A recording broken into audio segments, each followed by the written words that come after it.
जी अस्सलाम वालेकुम। उम्मीद करना सारे तमाम जिम्मेदार भरा खैरियत दे नाल होणगे। अज साडे नाल साडे बड़े प्यारे दोस्त राणा फरहान साहब खड़े ने ब्रैवो कंपनी दे RSM। ठीक है, असीं अज इन्हां भरावां दे कोलों अपने कोलों पुछांगे कि जिहड़ा सानू गन्ने दे खेत दे विच जिवें हुण अजकल मौसम बहुत टैंपरेचर दे विच है ते सानू इस्तेमाल दे विच किहड़ी चीज़ करनी चाहिए गन्ने दे खेत दे विच जिहदे नाल सानू फायदा होवे, जिहड़ी यानी कि हुण अजकल पोटाश है, सल्फर है, यूरिया है, गुआरा है, इन्हां चीज़ों के हवाले दे नाल असीं अपने भरा नूं पुछांगे। जी राणा साहब, साडे दोस्तां नूं इह दसो कि जिहड़ा अजकल गन्ने नूं पोटाश का इस्तेमाल करना चाहिए या नहीं करना चाहिए।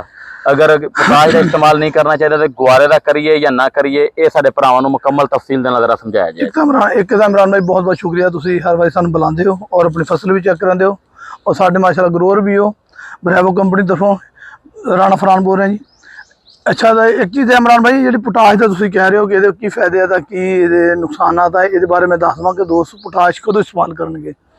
पोटाश एक ऐसा अमल है जिन्हें एक गन्ने दे विच शुगर कंटैक्स वधाने, शुगर कंटैक्स और इन्हें मिठास वधानी है गन्ने दे विच और इन्हें गन्ने नूं मोटा करना। और पोटाश आप कोशिश करनी है कि यह महीना जो टोटल आ महीना आप महीना जो गन्ने नूं, हाँ 7वां महीना गन्ने नूं कद कराना जिन्ना करा सकते हैं आप। इस मैं अगली वीडियो दस्या कि जिंक और सल्फर इस्तेमाल करो, इन गन्ने नूं कद कराओ, नाल थोड़ी थोड़ी यूरिया।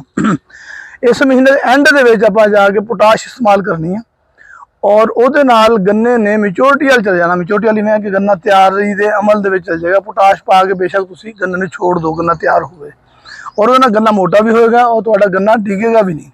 कोशिश ये करनी जिमीदार भाई, मैंने एक बहुत बड़ी गुजारिश है कि गन्ने नूं डिगन नहीं देना। कई दोस्त यार खुश होंगे कि गन्ना डिग जाता वा, और क्यों डिगदा डिगदा इसलिए कि यूरिया का इस्तेमाल ज़्यादा करते हैं, गन्ना डिग जाता, उसमें वजन नहीं गन्ना दिंदा। और असीं ये करनी कि यूरिया का इस्तेमाल घटाना और ऐसी चीज़ां नेचुरल चीज़ां पानियां जिहदे नाल गन्ने की ग्रोथ भी होवे और कद भी होवे और गन्ना मोटा भी होवे और वजन देवे। जिमीदार नूं चाहिदा वजन। अच्छा राणा साहब, एक और सवाल साडे भरा नाल, जिहड़े साडे जिमीदार भरा गन्ने दे फसल दे विच तकरीबन 10-10 बोरियां 8-8 बोरियां यूरिया ते लै जांदे ने, इसदा की फायदा इन्हां नूं मिलदा है? मेरे हिसाब नाल ते इसदा नुकसान ही है। इमरान भाई, यूरिया ने क्लोरोफिल वधाना, ठीक है, उन्हें गन्ने की एक ग्रीन लैश करना और गन्ने का थोड़ा ना उन्हें कद शाद नहीं बनाना, ग्रीन लैश रखना, कद वधाना और डिगन गन्ना डिग जाता। जो गन्ना जिथे तुम यूरिया इस्तेमाल करो गन्ना कच्चा रह गया, गन्ना कच्चा होकर डिग जाएगा। कोशिश आप करनी है कि पोटाश दी एप्लीकेशन 2 करनी है, एक हुण कर लो, इस महीने के एंड एक होर एप्लीकेशन करो, 2 करोगे और इंशाल्लाह उन्होंने तुहानू जमीन आसमान का फायदा नजर आएगा। कम अज कम 2 तो 4 मन गन्ने की पैदावार बढ़ेगी जिथे पोटाश पाओगे।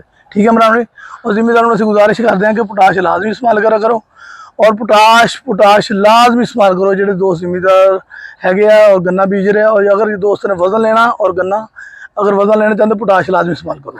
जी भाईजान, जिवें कि तुसीं राणा साहब को सुनिया है कि पोटाश के की फायदे ने ते इसका लाजमी इस्तेमाल है। असीं यही चीज़ां असीं अपने भरावां तक पहुँचाने कि साडे भरावां तक ये चीज़ां पहुँचण ते जिहड़ा साडे भरा अपनी गन्ने की औसत उन्नी वधा सकन।